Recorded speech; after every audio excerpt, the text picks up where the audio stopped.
pre? Wala na naman tayong pasok, no? Teka, maiba naman. Alam mo ba yung legislative information? Legislative? Hindi. Ay, naku, yari ka kay Mama Ray niyan. Sabi ni Mama Ray, basahin mo yung... Absent yata ako. Di ka kasi pumapasok eh. Sabi ni Google... Google? Oo, pre. Kasi, Kala ko ba kay Mama Ray ka? Hindi, nakalimutan ko rin sinabi ni Mama Ray eh. Yung legislative information daw ay ang pagproseso ng isang bill parang maging isang ganap na batas. So yung mga batas na meron tayo ngayon, dumaan siya sa pagiging bill. Nagigets mo? Ano na may bill? Google ulit natin yung bill. Ang bill naman, sabi dito, teka, may jeep eh. Kaya padaan natin jeep. Okay. Ang bill naman, ito ay yung proposal ng isang bagong batas. O isang proposal na baguhin yung batas na meron tayo ngayon. Oo. Nagigets mo? Parang tatandaan ko na. Gagawa ka ng bill.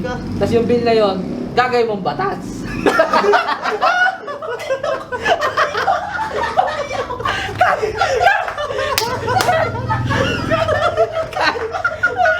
Cut yun, boss! Cut! Cut! Oo nga. Weh, parang di mo naman naiintindihan eh. Oo, pumasok pala ako yun. Natatanda ko, sabi nga ni Ma'am R.A., meron tayo sa kailan nga yun? Isang dosenang Pangalanan mo nga. legislative process. Pangalanan mo, ilan yung isang dosena na yun?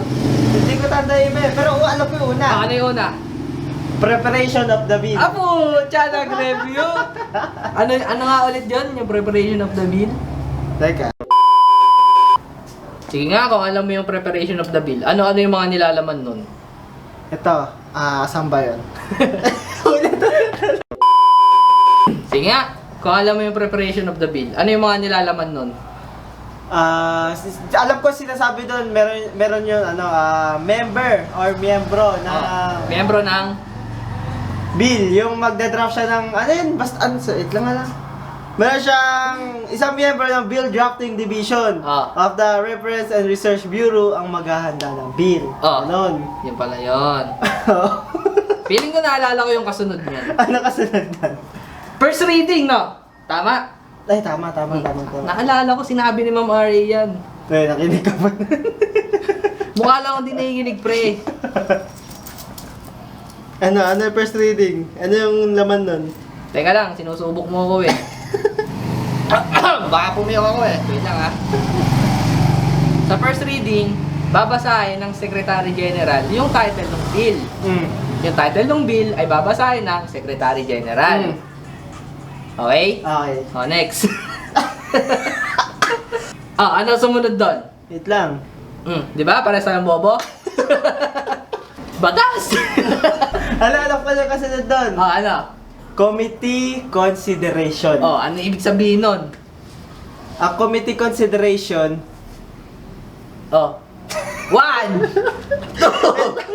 3. Ito, committee consideration. Dito pinagsama-sama yung mga panukalang batas. Dito nagsasuggest yung mga ibang gobyerno, ibang tao na mga pwedeng ipas na law. I mean na bill. Ganon. Ayun ang committee consideration. Hindi ko alam yun ha. Buti sinabi mo, hindi ko rin alam yun eh. Panispar! O sige mo, alam mo naman yung legislative process. Basic. Tumalo na tayo sa ibang topic. Sige, dalan tayo. Yung susunod na topic natin, pre, dito masusubok yung ating IQ. Kasi sa nakikita ko ngayon, yung IQ natin, below average. Mga 20. Hindi, mga 19. Ngayon, pagkukumparahin natin yung 1950 legislative saka yung sa present. May idea ka? Meron. Ako wala. Okay. Hindi mo alam yun? Hindi, wala akong alam par. To pre. 1950 at ngayong 2023, walang pinagkaiba yan. Same process pa lang, same process pa rin sila. May pinagkaiba yun kasi 1950 tas 2023, 73 years ago.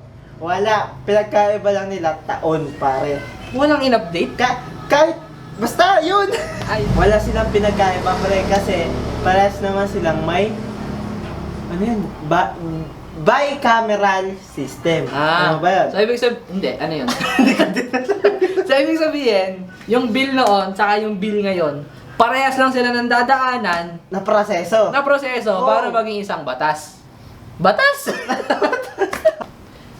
Tama, di ba? Both sides dapat a-agree para maging law yung bill. Tama? Mm. Tama? Kasi, Oh. both sides dapat mag-agree yung dalawa. Oh. Ayun, sinabi mo Both na, tapos dalawa pa.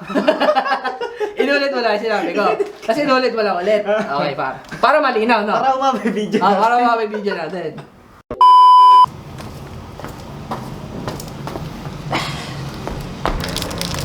Ito na nga lang. Hindi pa mabuksan. Tulungan ng cameraman. Ayan. Oh, bumukas yung handle, par.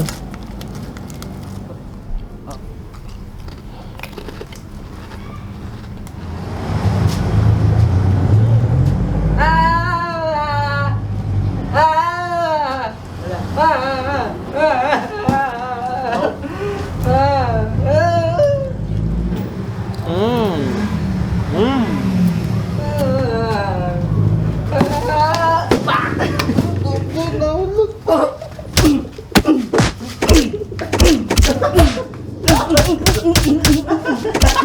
Hansel Crackers. Fandosen ang sarap, Fandosen ang saya. Paano yun, pre? Dapat sa decision making, dalawang party mag-agree, di ba? Eh paano kunwari pag magkaaway yung dalawang party, tapos di sila magkasundo, alam mo gagawin nila? Ano? Agree ka hindi! Agree ka hindi! Umagri ka! Agree ka hindi! Agree! Agree. Okay,